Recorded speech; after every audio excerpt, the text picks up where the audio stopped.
शिवाय नमस्तुभ्यम दोस्तों, creative India by Anushri channel में आप सभी का स्वागत है। दोस्तों, आज की वीडियो में शीतला अष्टमी का व्रत और पूजा कैसे करनी है, माँ शीतला को क्या भोग अर्पित करें, कैसे अर्पित करें, क्या माता शीतला के सम्मुख दीप प्रज्वलित करना चाहिए या नहीं करना चाहिए, माता शीतला को जब आप स्नान करा रहे हैं तो किस तरीके से स्नान कराएं, ये सभी बातें आज इस वीडियो में मैं शेयर करने वाली हूँ। माता शीतला को क्या चीज़ अर्पित करें जिससे कि आपको सौभाग्य की प्राप्ति। माता शीतला को बासी भोजन का भोग क्यों लगाया जाता है, इसके पीछे एक पौराणिक कथा है। उस कथा का भी हम श्रवण करेंगे, तो वीडियो को आप अंत तक जरूर सुनिएगा। बहुत जानकारी से भरपूर होने वाला है ये वीडियो। शुरू करते हैं अपने वीडियो। दोस्तों, हिंदू धर्म में देवी देवताओं के अलग अलग रूपों की पूजा की जाती है। देवी देवताओं के पूजन के दौरान खास विधि अपनाई जाती है, खास रीति रिवाज होते हैं, सबके विधि और नियम अलग अलग होते हैं। 25 मार्च को शीतला अष्टमी का पर्व मनाया जाएगा। इस दिन पूजा का खास विधान माना गया है।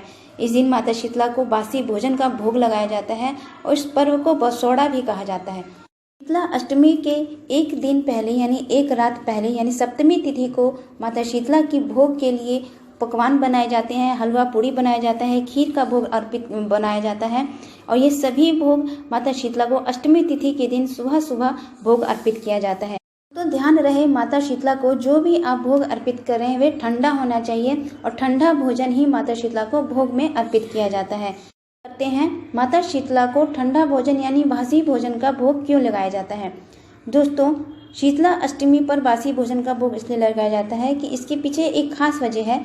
माता शीतला को बासी भोजन काफ़ी प्रिय है और इसी वजह से लोग शीतला अष्टमी के दिन बासी भोजन का प्रसाद के रूप में ग्रहण करते हैं। अष्टमी के दिन घरों में चूल्हा नहीं जलाया जाता है और उस दिन रात में बने भोजन को ही ग्रहण करने का रिवाज माना गया है। घर में सुख समृद्धि की बढ़ोतरी के लिए, अपने बिजनेस को बचाए रखने के लिए, बिजनेस में वृद्धि करने के लिए, हर काम में लाभ पाने के लिए, कामयाबी पाने के लिए माता शीतला की उपासना की जाती है। तो अब बात करते हैं शीतला अष्टमी का शुभ मुहूर्त क्या है। शीतला अष्टमी का शुभ मुहूर्त 25 मार्च को शुरू हो रहा है। शुभ मुहूर्त सुबह 6:29 से शाम 6:41 तक है। अवधि है पूजा की 12 घंटे 12 मिनट। अष्टमी तिथि प्रारंभ हो रही है 25 मार्च को 12:09 से शुरू होकर 25 मार्च 10:04 तक है।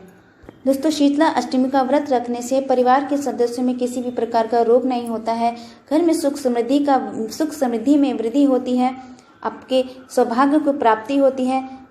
शीतला अष्टमी का व्रत रखने से एक दिन पहले कुछ नियमों का पालन करना आवश्यक होता है, जो कि नियम इस प्रकार हैं कि पहले ब्रह्मचर्य का पालन करें, सात्विक भोजन का प्रयोग करें, लहसुन प्याज जैसी सामग्री अपने भोजन में ना रखें, माँ के मंत्रों का उच्चारण करते रहें, माँ का भजन करें, रात में जागरण करें, सुबह ब्रह्म मुहूर्त में जल्दी उठकर स्नानादि क्रिया से निवृत्त होकर स्वच्छ वस्त्र धारण करें, लाल या पीले रंग के वस्त्र धारण करें। सबसे पहले भगवान सूर्य देव को जल अर्पित करें। जल अर्पित करने के बाद अपने मंदिर को साफ स्वच्छ करें, गंगा जल से छिड़काव करें और पूजा करने के लिए आप 2 थाली सजाएं। एक थाली में आप जो भी आपने माता शीतला के लिए भोग बनाया है उस भोग को सजाएं, जैसे हलवा पूड़ी पुआ पराठा। सभी भोग आप सप्तमी की तिथि के दिन ही बना लें रात के समय। दूसरी थाली में आटे का दीपक बनाकर रखें, उसमें रोली वस्त्र जो माता रानी को आपको अर्पित करना है वस्त्र रखें, अक्षत सिक्का मेहंदी रखें, श्रृंगार की वस्तुएं रखें। एक लोटा जल ठंडे पानी का रखें और उसमें एक लाल पुष्प जरूर डालें। फिर घर के मंदिर में माता शीतला की पूजा करें, माता शीतला का स्नान कराएं। एक लोटे में शुद्ध गंगा जल भरकर उसमें लाल रंग का पुष्प डालकर उसी जल से माता शीतला का स्नान कराएं, ठंडे जल से स्नान कराएं। माता को कुमकुम रोली चंदन अक्षत का तिलक करें, वस्त्र अर्पित करें। जो भी आपने भोग में वस्तुएं तैयार की हैं वे सभी भोग माता शीतला के सम्मुख अर्पित करें। फिर माता शीतला के सम्मुख आप एक बात का ध्यान अवश्य रखें, जब आप दीप प्रज्वलित कर रहे हैं तो माता शीतला के सम्मुख उस दीप को ना रखें। एक तरफ आप माता शीतला को बासी भोजन का भोग अर्पित कर रहे हैं, ठंडा भोजन भोग अर्पित कर रहे हैं, दूसरी तरफ आप धूप दीप अगरबत्ती जलाकर माता शीतला के सम्मुख गर्म तत्व को आप प्रज्वलित कर रहे हैं। तो इस प्रकार से यदि आप पूजा कर रहे हैं, माता शीतला के सम्मुख दीप प्रज्वलित कर रहे हैं, तो इसका बुरा प्रभाव आपके जीवन पर पड़ सकता है, न किसी रूप में आपको कठिनाइयों का सामना करना पड़ सकता है। तो दोस्तों, माता शीतला के सम्मुख दीप बिल्कुल भी प्रज्वलित ना करें। यदि आप दीप प्रज्वलित करना चाहते हैं, आटे का दीपक का प्रज्वलित करें और वह दीपक थोड़ी दूरी पर रखें। अपनी कामना कहते हुए माता शीतला की आरती करें। माता शीतला की पूजा करने से, उनका व्रत धारण करने से आरोग्य का आशीर्वाद प्राप्त होता है। ऐसा करने से माता शीतला प्रसन्न होती हैं, आपकी सभी मन की मनोकामनाएं पूर्ण करती हैं। शीतला अष्टमी की पूजा के समय शीतला अष्टमी व्रत का कथा का स्मरण करें, तभी आपको इस व्रत का पूर्ण लाभ प्राप्त होता है। तो दोस्तों अब शुरू करते हैं शीतला अष्टमी की व्रत कथा। पौराणिक कथा के अनुसार एक राज्य में राजा का एक ही बेटा था, उसे चेचक निकला था। उसी राज्य के एक गरीब परिवार के बेटे को भी शीतला निकली हुई थी। वहीं परिवार में मां भगवती की पूजा करता था। उस परिवार ने शीतला के समय जिन भी नियमों का पालन किया जाता है उन सब का ध्यान रखा। घर में बिना छौंक के सब्जी बनती थी, भुने या तले हुए खानों और नमक पर पाबंदी थी। घर के सभी लोग ठंडा खाना ही खाते थे। ऐसा कुछ दिन तक चला और उस परिवार का बेटा स्वस्थ हो गया। दूसरी ओर राजा के बेटे का रोग ठीक नहीं हो रहा था। राजा ने शतचंडी का पाठ शुरू कराया। रोज गर्म स्वादिष्ट भोजन बनते थे, भुने और तले हुए भोजन खाया जाता था, मांस भी बनाया जाता था और राजा का बेटा भी जिद करता था। वह पूरी सबके कारण राजा के बेटे के शरीर में फोड़े हो गए और उसमें खुजली और जलन होने लगी। जो उपाय किया जाता है उसका कोई असर नहीं होता था। शीतला माता का प्रकोप और बढ़ गया। इन सब से राजा परेशान हो गया। वह सोचने लगा कि आखिर इतने उपाय करने के बाद भी शीतला माता का प्रकोप शांत क्यों नहीं हो रहा है। राजा के गुप्तचरों ने बताया कि राज्य में एक गरीब परिवार के बेटे को भी शीतला निकली थी, लेकिन वह कुछ दिनों में ही स्वस्थ हो गया था। तब राजा ने सोचा कि वह तो माता की इतनी सेवा कर रहा है, फिर भी उनका प्रकोप कम क्यों नहीं हो रहा है, इसका बेटा स्वस्थ क्यों नहीं हो रहा है। राजा ने ये सब बातें सोचते सोचते सो गया। उसके स्वप्न में शीतला माता ने दर्शन दिया।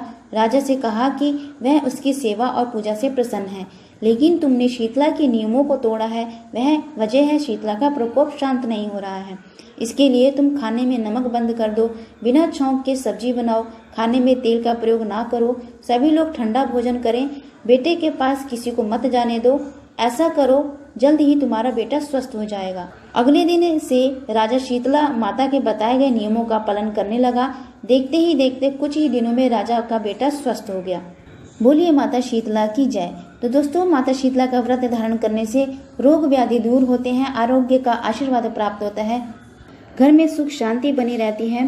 दोस्तों यदि आप घर में सुख शांति बनाए रखना चाहते हैं, सुख समृद्धि का वास करना चाहते हैं, तो माँ के इस मंत्र का 108 बार जाप अवश्य करें। ओम ह्रीं श्रीं शीतलाय नमः। इस मंत्र का जाप करने से आपके घर में सुख समृद्धि में वृद्धि होती है। दिन भर व्रत धारण करते हुए संध्या काल के समय रात में जगराता करें, दीप मालाएं प्रज्वलित करें। इसके बाद जो भोजन आपने माता रानी को भोग अर्पित किया है, उसी भोग को पूरे घर के परिवार के सदस्यों में प्रसाद के रूप में सदस्यों में बांटें। तो दोस्तों इस प्रकार आपको माता शीतला का व्रत धारण करना है और पूर्ण विधि विधान से पूजा करना है। माता शीतला को भोग अर्पित करें। माता शीतला आपके मन की सभी मनोकामनाएं पूर्ण करेंगी, ऐसी कामना करती हूँ। तो दोस्तों आज का वीडियो आपको कैसे लगा? यदि जानकारी अच्छी लगे तो चैनल को सब्सक्राइब कीजिए, लाइक कीजिए, बेल आइकन को जरूर प्रेस कीजिए, जिससे वीडियो की जो भी नोटिफिकेशन है आपको मिलती रहे। मिलते हैं अगले वीडियो में, तब तक के लिए नमस्कार।